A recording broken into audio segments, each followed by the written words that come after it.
Good afternoon, everyone. It's Sister Claire Grace and the Great Vanspiration. Today I thought we would have the floors in to show you, but we probably won't get to lay those, or at least begin to start laying those until tomorrow. Last week we took out the rear air conditioning heater machine, so you can see right over here there was a big old metal unit that was connected in this space here.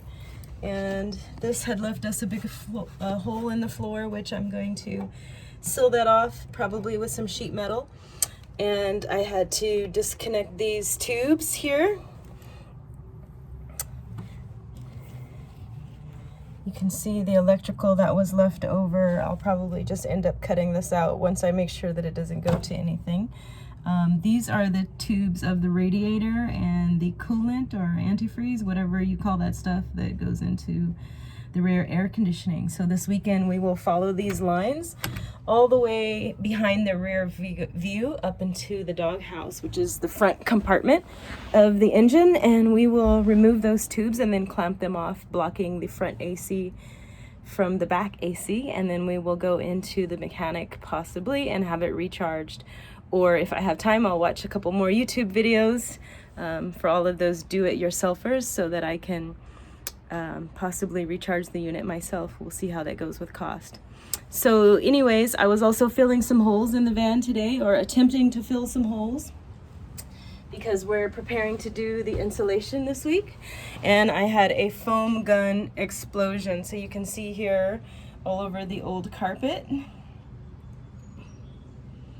Foam gun explosion everywhere. Luckily this is the old carpet and I'm not going to be keeping this carpet.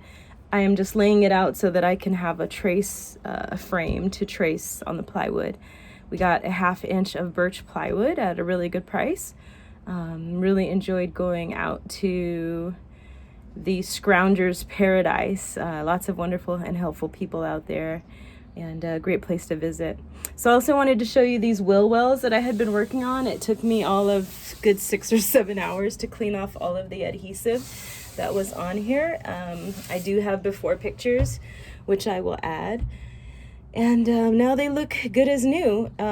Here what I put was a sealant from, it's some kind of marine lap sealant or adhesive to block off the holes from the wheel wells so that we didn't have any water or condensation or moisture or bugs or anything like that coming in from the wheel wells. I also went back over all of the holes in the floor that I sanded and painted with primer. So you can see the white here is again the self-adhesive sealant, marine, so it's made for boats, it's waterproof, rust proof. And underneath it, to hold it, I put fiber tape. So I just bought a cheap roll of fiber tape to try to save on cost. You can also use sheet metal or you can use fiberglass sheets. And what I did was I just cut out little squares and I crisscrossed it, and then I happily attempted to use the caulk gun, which also was a new experience. I'm learning a lot of things, and I think those are the things that I enjoy. So a lot of work is going into getting the meditation hall ready, preparing the floors, and the vinyl should be in by Monday, so I'm looking forward to showing you that. What else did I work on today? I repaired the shims in the front driver's seat.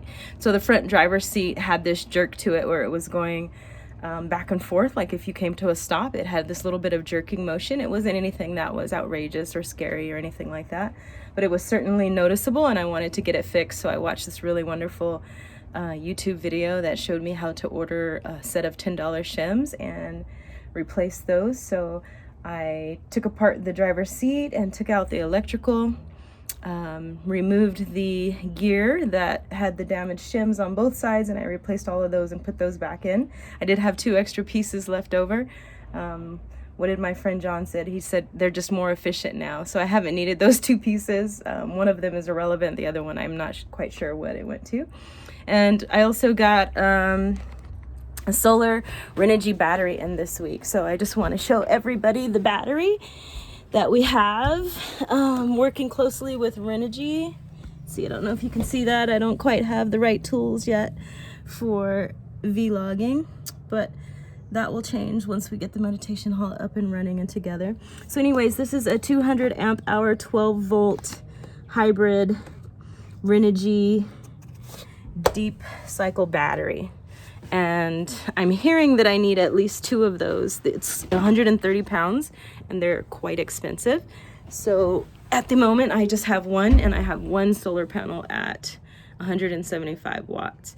So I'm working with the folks down at Renogy to decide on what, sorry, I'm making sure that I'm not sitting in the foam explosion mess that I sprayed all over the place today.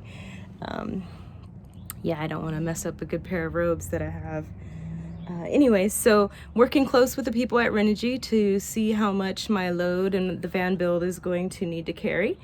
And then I will determine what type of inverter I need and what size solar charger I need, and if I need to get 3 panels versus 2.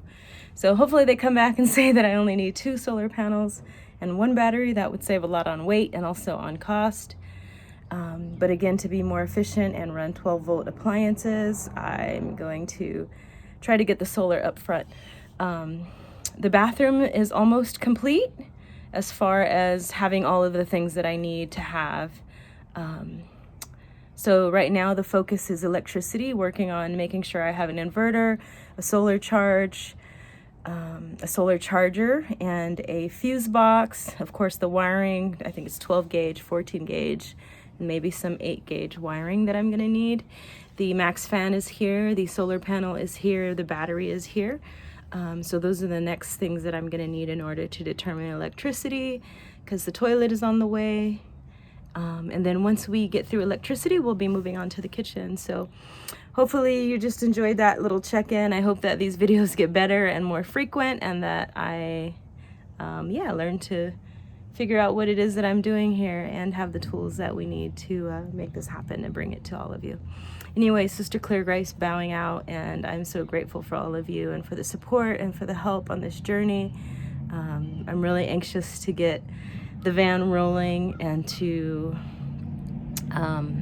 get back into offering some Dharma courses and some sutra readings, and hopefully some something near you, maybe meditation in the park or something of that nature. So hope to see you all. We're working on the new website and the new social media platforms that come with that, and with all good hopes those things will be up and running soon. Again, thank you. It's Sister Claire Grace bowing out.